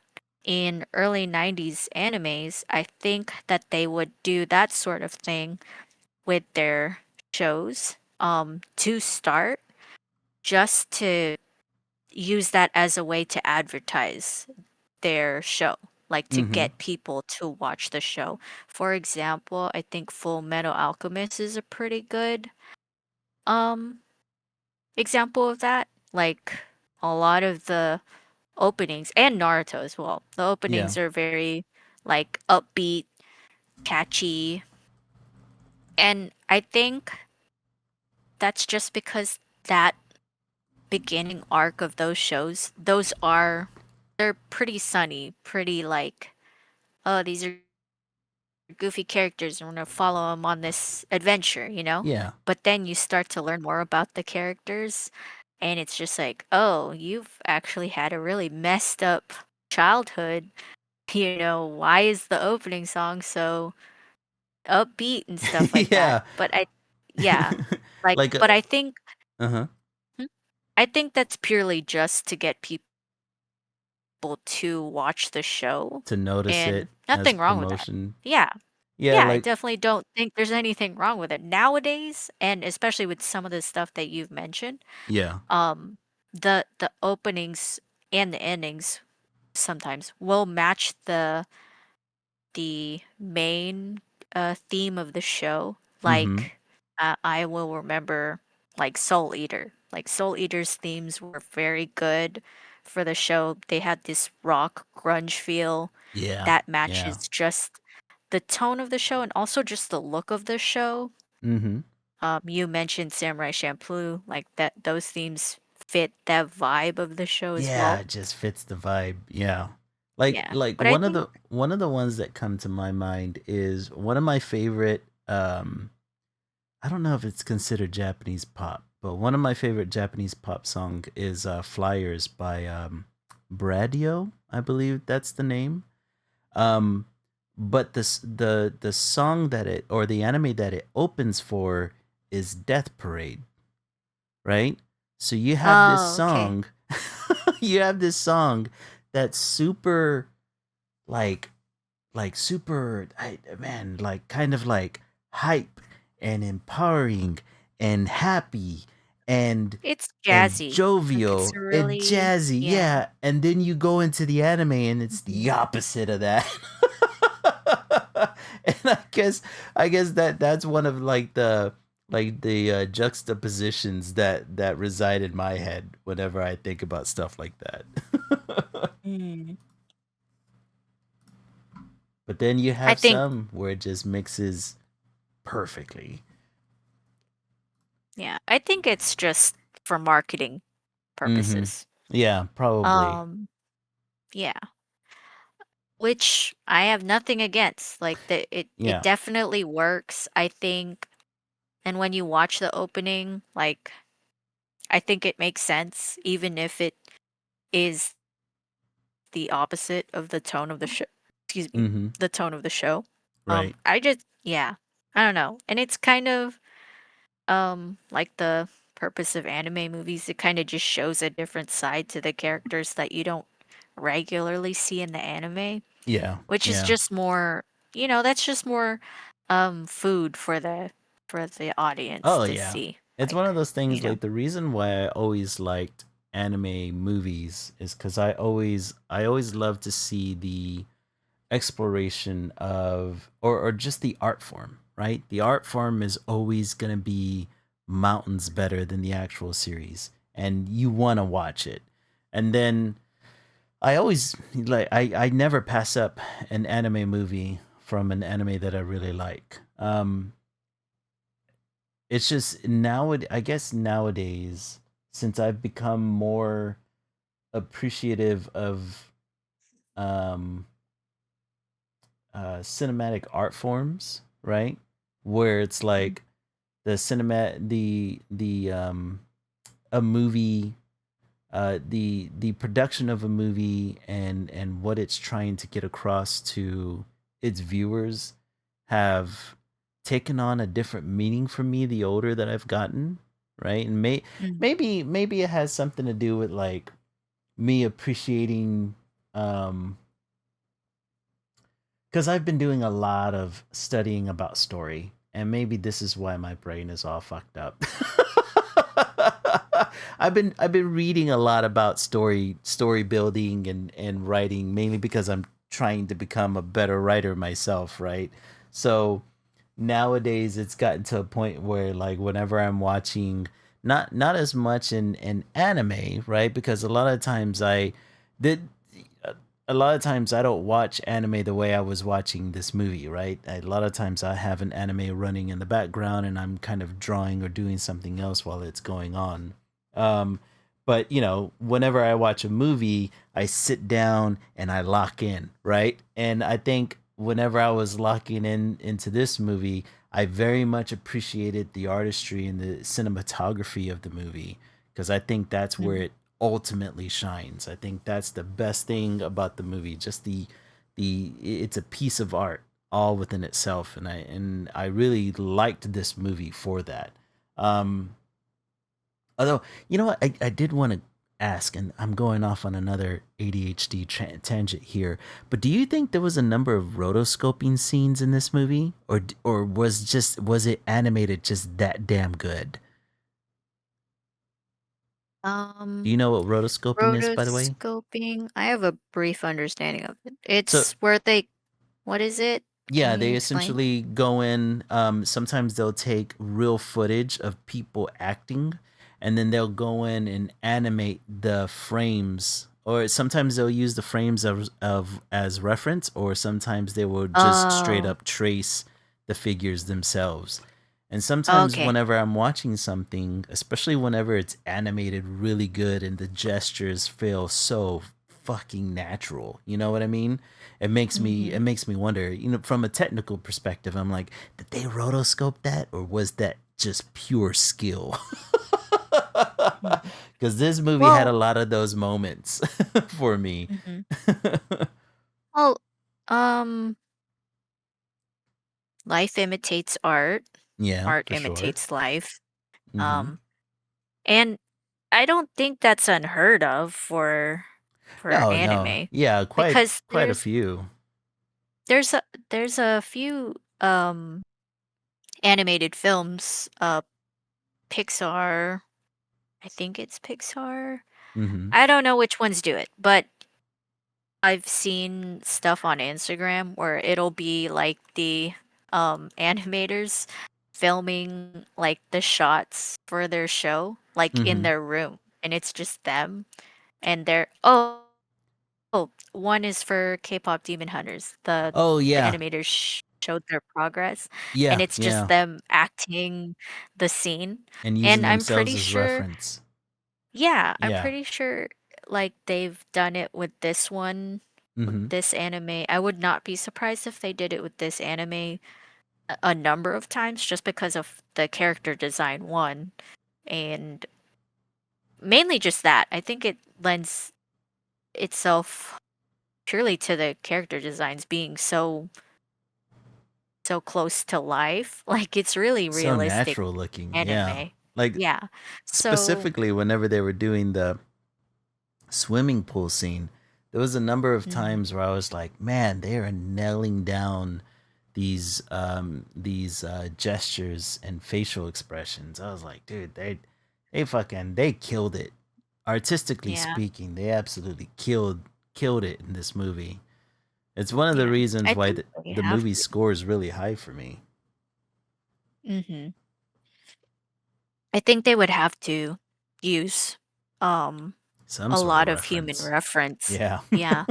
Even rotoscoping, even like, and this is how you guys get into art is Mhm. just by, even if you have to trace it at first. That's right.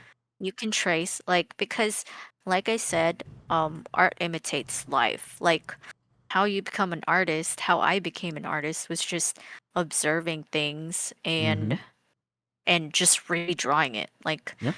I would just redraw the Powerpuff Girls all the time because that Mhm. was my favorite thing to do. So just do that. If you Yeah. want to get into drawing, start observing things For sure. Like and I always start. tell young artists that it is okay to trace in the beginning, right? In the beginning, Mhm, if you're trying to learn form, if you're trying to learn, line weight, if you're trying to learn, how figures bend, how something looks. To this day, I will trace environments only because, mhm. I'm not the best at drawing buildings. So sometimes tracing helps. Um, but of course, just always know that that it's okay to do that in the beginning. Mhm. If you continue to do that well into your art career, then and I'm only talking tracing in the sense that you're duplicating artwork, right? You don't ever want to sit there and steal anybody's artwork, but Yeah. just trying to learn how to draw, right? That's always I think that's a good stepping stone. Outside of, like you said, constantly practicing one figure, or I mean, God, till this day, I still sit there and I practice drawing hands because they're some of the hardest goddamn things to draw. That and feet for some reason. Mhm. But yeah, young artists out there, tracing is a okay if you're using it as a learning experience. If you continue to use it as a crutch, then it's not so good. Referencing, also just saying, Hmm. referencing like what they might have done in this movie is completely okay too. Hell Like yeah, it is. Yeah. there was a period of time I would go through Instagram or whatever Hmm. or Tumblr, and these supposed quote quote artists were like gatekeeping and being like, "Oh, if you use references, you're a total like poser." Oh And I'm God, just I like, hate "I'm people like sorry. that. I'm sorry. That's How so. did you learn how to Yeah, become an exactly. artist?" Because Oh my God. literally everybody uses a reference. How do you Yes. think the freaking Mona Lisa was made? Yeah, I still use Stupid. references.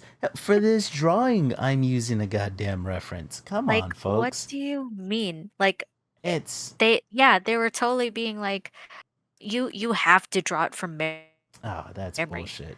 No. Again, the Yeah. Mona Lisa Mm-hmm. was a Yeah. person. They're just being self-important little assholes. I'm All artists, so it's perfectly okay using references. Like sometimes I know growing up, for me, the big thing was being able to draw from memory. Here's the thing, folks. Right? Not everyone has a photographic memory. Not everybody can, draw things from their imagination. And some of the greatest, like Lily was saying, some of the greatest artists out there used references. That's how you learn how to draw, is using references. You mhm, draw from life.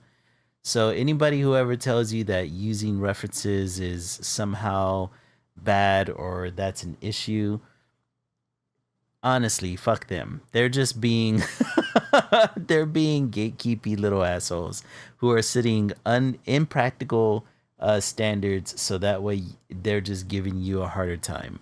And in all honesty, they can just go fuck right off with that because you know anybody who is a seasoned artist would tell you that references are fine.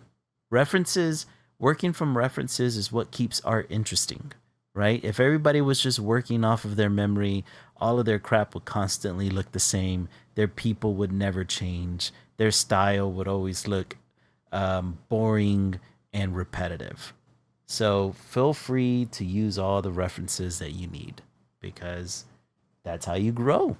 You can't grow without looking at life, man. Hmm.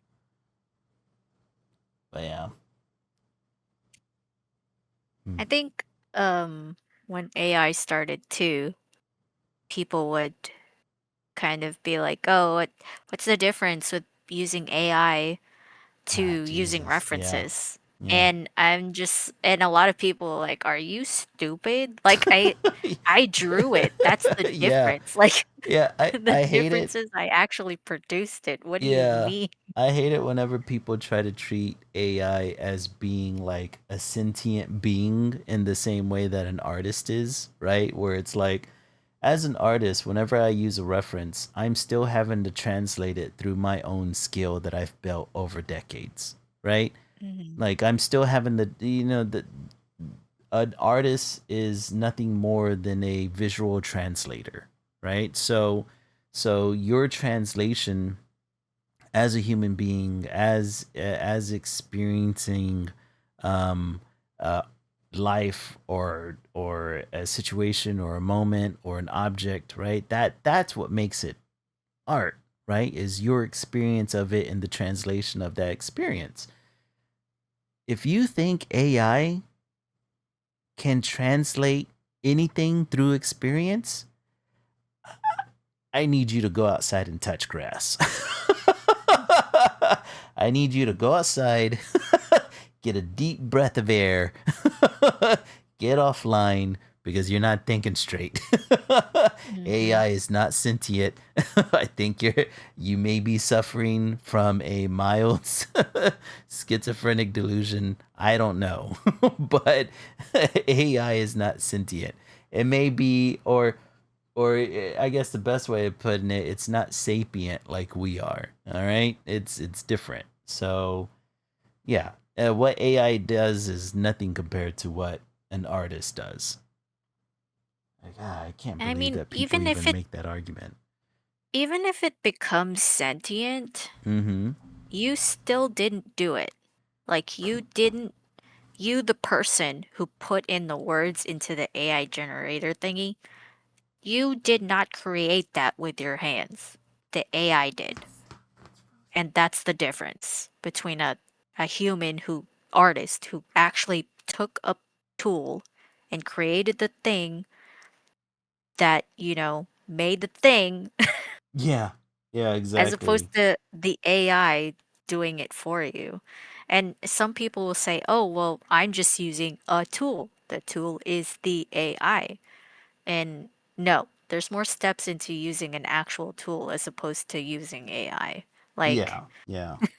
you still have to swing a hammer to make the the desired outcome of the nail being driven into Exactly. a the thing, right? You still have to Yeah. swing. Yeah. You are doing literally almost nothing Mm-hmm. Yeah. just by You plugging in words prompts. into a thing. Yeah. You're not. You're barely thinking at best. Oh Like, man, did you come on hear now. about what happened with man, this was a Japanese publishing company who had a contest. It was like a short novel contest where people had to write a short novel. They submitted it to the publisher, and the publisher can choose. If they won the contest, the publisher would then create a physical copy as well as a manga out of the novel. and this individual submitted a AI generated novel, and it ended Mm. up winning the prize as well as the Reader's Choice Award, right? And it was set to receive its own book and manga. And as soon as the publishing company found out that it was AI generated, they pulled it out. They pulled it and terminated the novel and its winnings Mhm. because it wasn't created by an actual human being. Yeah. Oh man, I that haven't gives me heard of hope. that. Yeah, I haven't heard of that instance specifically, but I've Mm-hmm. heard of a bunch of other instances where that's happened. Like the Miku fan art contest Mm-hmm. that happened with that one. Um with the video game award um contest that just happened. That happened Yeah, same with that thing one as happened. well. Yeah, a lot of people, it's unfortunate that, it's becoming so good now that you can't tell, but like, I'm glad that as soon as they find out that it, some AI, if not all, Mm-hmm. uh, was used to generate that piece of media, they're just like, no, no. The stipulations for the contest is that you created it. You did Right. not have someone else write it or Mm-hmm. have a whole robot write it. You Right. have to do it. You gotta Like do it. It's from gotta be your brain, your creation, your all the artwork. words, Yep. all the lines, all Oh the man. words, everything. The Like, all the discipline that goes into creating art. mhm. There's a Yeah, discipline to it. There's the reason why it's considered a skill and a discipline, folks. Is because you're the one having to do it. yeah. Oh my god. It does And give that's me part hope. of the fun too. Yeah. Yeah. It's That's just part of the fun too, is that you made it. yeah. Like, I'm so sad that people don't don't find joy in create, and that also makes me like, that gives me hope, but it also makes me sad. I've seen a few things where kids will be using AI to like, I saw this one where this kid got tired of coloring this picture of a crab, so he had the AI generate the rest of the coloring for the picture. No. And I was No, like, man. that actually makes me sad. That does And make me I sad. and makes me Well, my hope go down a little bit yeah, because it's it's like, like oh my I goodness. think the thing that pisses me off the most is that the reason these AI bros and these AI quote unquote artists exist, not because they don't want to experience the joy of creating, right? Because the joy of practicing and mastering an art form is a reward in itself, right? It's because they see art as a commodity as opposed to an expression. And that's the issue. Yeah. So Yeah, I do think that's them being devoid of finding the human interaction with it, the e- human joy. Like exactly. all the joy that they feel from it is, oh, I can make so much money. Right, I can And really I'm so capitalize sorry, on but you this. need, Like, like, come on, yeah, man. money can buy you a lot of things, Mm-hmm. like make yourself comfortable and stuff like that. Yeah. But I don't think it'll bring you the same joy that Yeah. other that human experiences can give you. Like that's Exactly. it's not going to. Yeah, Like, they want the okay, make your money. bag, but They want the make your money bag, but and the are you recognition, gonna, you know? yeah, are you gonna be happy at the end of the day? And some Exactly. people are, okay, whatever, but I think you're just robbing your soul of something that could have given you more. Mm-hmm. Um, Yeah, you could but have it is gotten what a it lot is. more out of. Yeah, It just it's so joy. annoying, and it does give me, the way some of these companies are reacting to AI art, it does give me some hope for the future Hmm. and for artists in general. I know a lot of artists that have been discouraged because of artificially generated images out there, but um Yeah, yeah, that's missing the forest for the trees, right? Like the finished product is only half the fun. The most of the fun comes in the discovery of the artwork as you're creating it, you know? Mhm. And anybody who wants to sidestep that aren't real artists, right? Anyone who wants all the recognition and finished product without the work, you're not an artist, man. You're far from it, you know? Yeah. I think in real time we're seeing that, there's always been this debate of what art is because Mhm. of, people making art out of toilets and Yeah. making art to defy the label of art Mhm. by bejeweling a skull or, these crazy acts of defiance about what art keeps being reshaped into. But I Yeah, think this point in history, because this is going to be history, for um, sure. is really reshaping what what art is, and the full definition of art is just the human experience. Mhm. And I think, and I'm glad because a lot of people are now realizing it, even if it is made from a literal toilet, like you know, Yeah. a human still made that, like so. I Yeah. think that's Yeah, I the think you're absolutely kind of right. part of the fun of living through this part of history Man, as this a I'm so tired of living through historic moments already. I'm sure everyone is, but you know, Yeah. Yeah. we're here for the ride. Yeah. Yeah, exactly. Hmm. Oh my goodness. Well, we're at the 9 o'clock hour. It's going towards the end of the stream. Do we want to reveal what we got so far? Yeah, All right. So you got Rit, not Riza, Rizai, Reze, Reze, Reze. Reze. Damn it, Hmm. Reze. Oh, I like it. You got a couple of drawings there. We got Yeah, I her in just do her. some quick sketches. That's awesome, man. That looks good. You Thank really you. did capture her love for coffee. Does she love coffee? I guess she Yeah, did yeah. She was talking about, in her she was cafe. kind of trying to introduce him to coffee, and he was such a kid about it. And then mine is of Best Boy Beam, who was the goat, honestly, Yeah, throughout the entire anime, throughout the entire movie. I think yeah. I think the I reason I like. I Oh like no, your go ahead. sketch. I like your sketch. Oh, You thank did you. a full color too. Yeah, yeah. I'm getting faster, man. I did. I went straight Mhm. from sketch, and I cleaned up the sketch to drawing.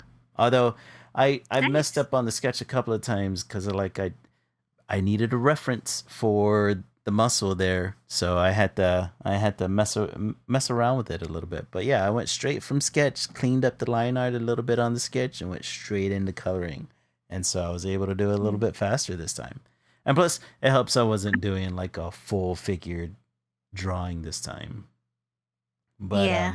and plus this is the first time on stream where I'm drawing a dude, so there's also Mhm. that.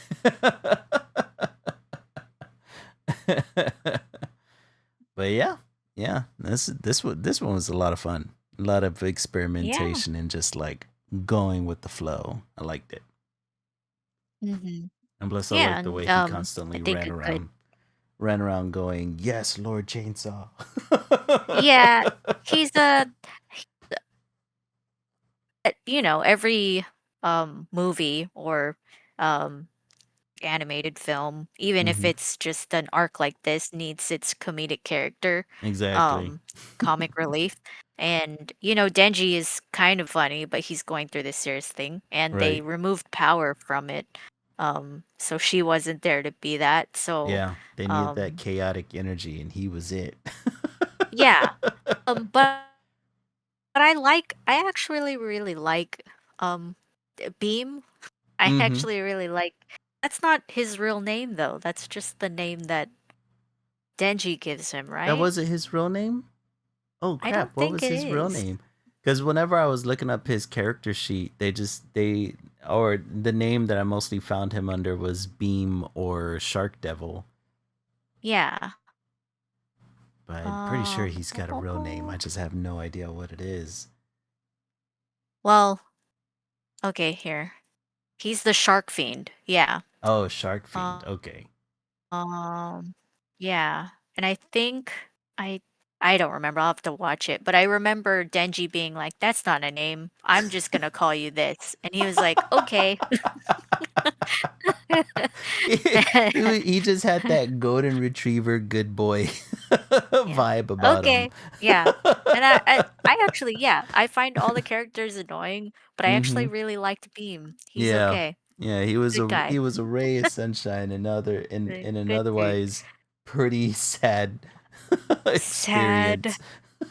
Yeah, it was, but a good one, But a much good one. needed It made you feel good feelings, you story. know, cathartic. Yeah, kind melancholy is There you more like go. it. I think Yeah, the movie was just a lot of melancholy a lot of feelings. melancholy.